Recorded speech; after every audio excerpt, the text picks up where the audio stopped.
A few moments later. You don't even know my name, I'm super shy, but wait a minute while I make you mine, make you mine. 떨리는 지금도 you're on my mind all the time. I wanna tell you, but I'm super shy, super shy. Welcome to the Baseface Network.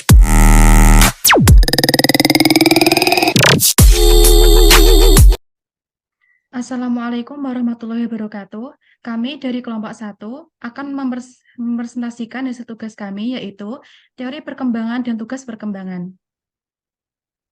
Anggota dari kelompok 1 yaitu yang pertama Atiul Husna, yang kedua Fatah Bawas Al-Sadat, yang ketiga Rianti Alifiana Putri, yang keempat Nur Lintang Indriani, yang kelima Widiana Setiawardani, dan yang terakhir Nisaul Fauziati Nur. Macam-macam teori perkembangan. Teori empirisme, teori perkembangan manusia pertama yang dikemukakan oleh John Locke adalah teori empirisme. Teori ini sendiri memiliki anggapan bahwa perkembangan seseorang dipengaruhi dari berbagai pengalaman yang diperolehnya selama perkembangan sejak lahir sampai dewasa. Yang kedua yaitu teori nativisme. Teori perkembangan manusia kedua yang dikemukakan oleh Arthur Schopenhauer adalah teori nativisme. Pada teori ini, perkembangan manusia dipengaruhi oleh berbagai faktor yang dimiliki individu tersebut sejak dilahirkan.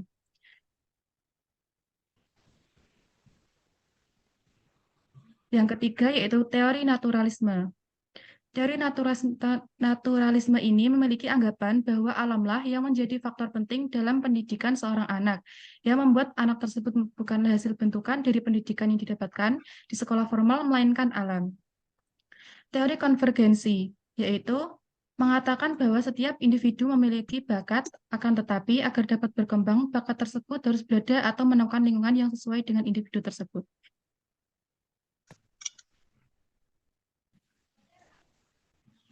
Teori perkembangan anak menurut beberapa ahli. Yang pertama menurut Lavenknecht. Lavenknecht menyatakan bahwa tahap-tahap perkembangan anak meliputi: yang pertama, 3-5 tahun masa pendidikan pendahuluan, seperti menuruti dan meniru orang tua. Yang kedua, 3-6 tahun, tahap taman kanak-kanak. Yang hendaknya dicapai adalah A. Berbahasa lisan, seperti berbicara, bercerita. B. Mengenal pola hidup keluarga, seperti saya, keluarga, dan sekolah. C.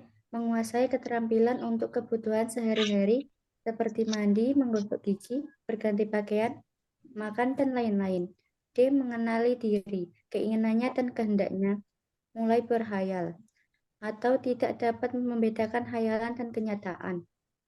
Yang ketiga, kelas 1 dan 2 SD. Membaca buku cerita yang ada ekspresi seninya, mengumpulkan benda-benda kecil, dan bermain dengan teman sebaya.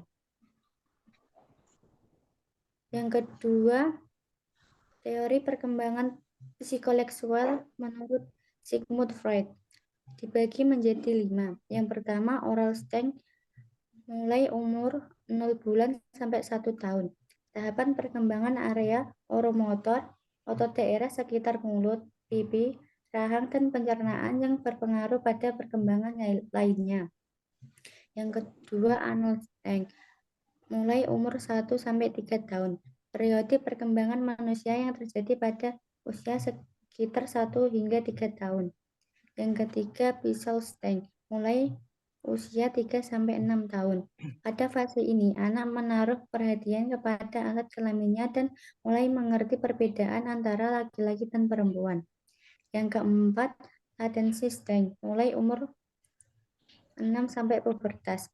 Anak menekankan semua minat terhadap seks dan mengembangkan keterampilannya sosial dan intelektual. Yang terakhir, genital stage, atau masa pubertas ke atas. Anak sudah mulai remaja dan mengalami pubertas yang ditandai dengan adanya ketertarikan dengan lawan jenis.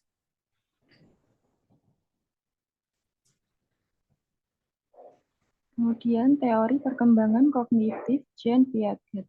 Yang pertama, sensori motor stage mulai usia 0 sampai 2 tahun. Anak mendapatkan pemahaman-pemahaman tentang lingkungan di luar dirinya dengan mengkoordinasikan pengalaman yang ditangkap oleh indera dan motorik atau gerak anggota badan. 2. Simple reflexes.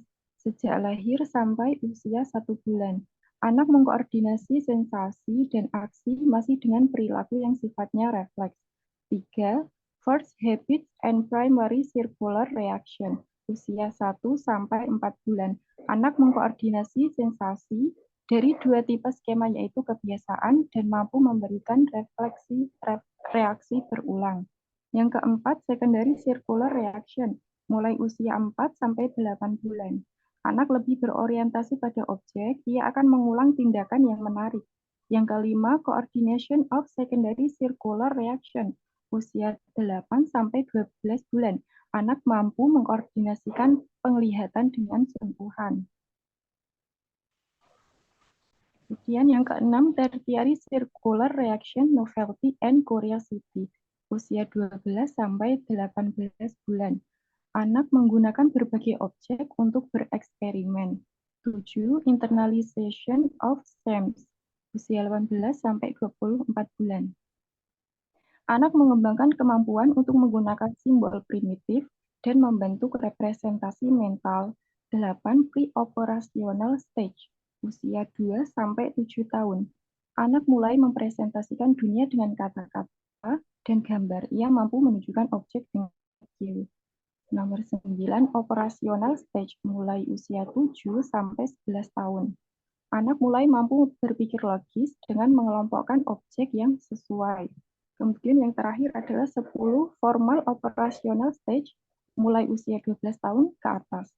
Anak sudah mampu berpikir secara lebih logis, serta dapat memahami ide-ide.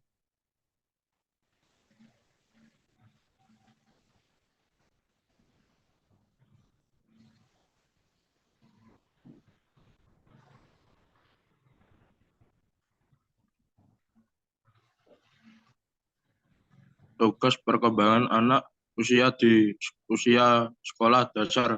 Afrigus menjabarkan 8 tugas perkembangan anak pada periode usia 6 sampai 12 tahun. 8 tugas perkembangan tersebut adalah sebagai berikut. 1. Belajar keterampilan fisik yang dibutuhkan dalam permainan. Selama waktu ini anak belajar menggunakan otot-otot untuk mempelajari berbagai keterampilan. 2. Pengembangan sikap terhadap diri sendiri sebagai individu dan sedang berkembang. 3. Berkawan dengan teman sebaya. Dengan masuknya anak ke sekolah akan menuntut anak untuk melakukan interaksi sosial dengan teman sebaya. 4. Belajar melakukan peranan sosial sebagai laki-laki dan wanita pada usia 9-10 tahun. Anak mulai menyadari peran sesuai dengan jenis kelaminnya. 5. Belajar menguasai keterampilan dasar membaca, menulis, dan berhitung.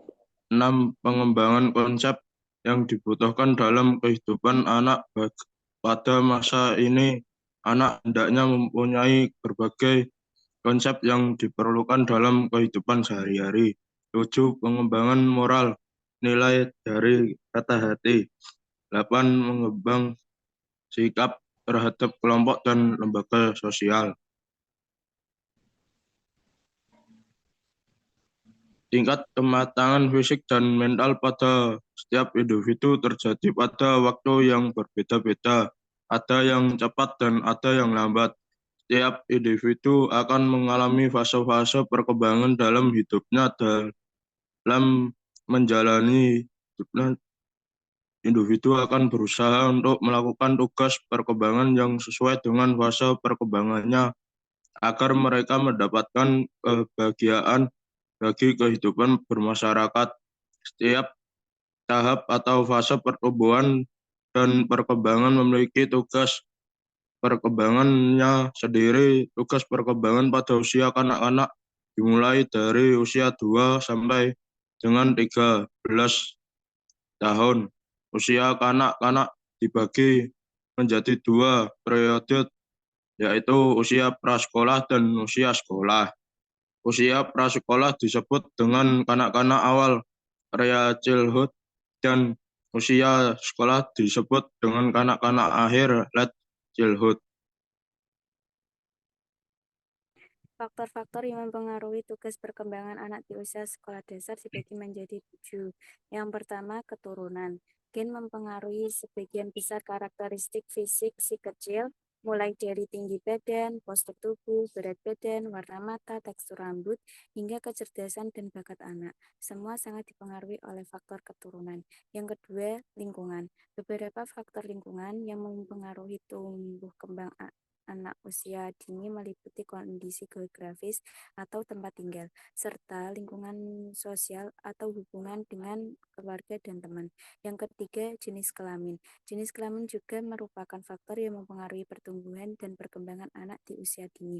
Berat, panjang, dan lingkar kepala cenderung lebih besar pada anak laki-laki daripada anak perempuan di sepanjang tahun pertama kehidupan anak. Yang keempat, hormon. Ketika mendengar kata hormon, kebanyakan orang mungkin langsung terbayang hormon testosteron pada pria dan estrogen pada wanita. Namun, anak-anak maupun orang dewasa menghasilkan banyak jenis hormon lain yang mempengaruhi setiap aspek tumbuh kembang dan kesehatan. Yang kelima, aktivitas fisik. Aktivitas fisik sangat penting untuk mendukung perkembangan anak balita.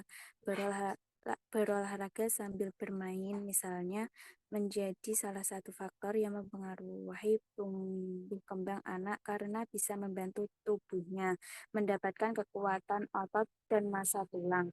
Olahraga yang tepat akan membantu si kecil tumbuh dengan baik, membuatnya tetap sehat dan melawan penyakit dengan memperkuat sistem kekebalan tubuh.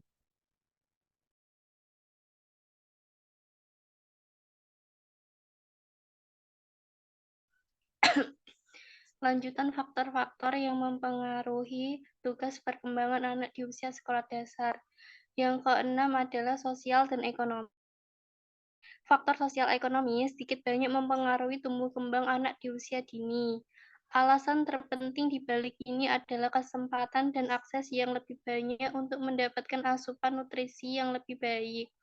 Faktor sosial ekonomi juga memungkinkan seseorang anak mendapatkan fasilitas yang lebih baik untuk mendukung tumbuh kembangnya.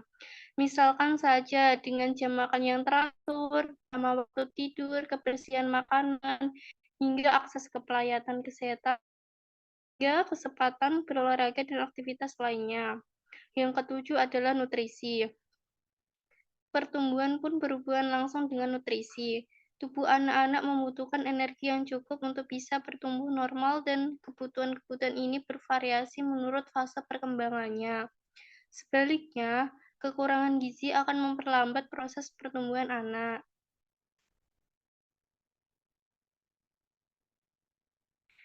Kesimpulan dari adalah tugas perkembangan pada usia sekolah dasar dimulai dari usia 6 sampai dengan 13 tahun.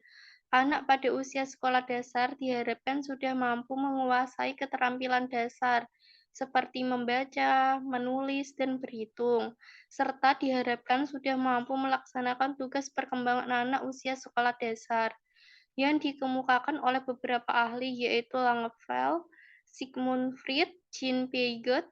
Adapun faktor-faktor yang mempengaruhi perkembangan anak usia sekolah dasar adalah yang pertama, keturunan, kedua, lingkungan, ketiga, jenis kelamin, yang keempat, hormon, yang kelima, sosial ekonomi, yang keenam, aktivitas fisik, yang ketujuh, juga nutrisi.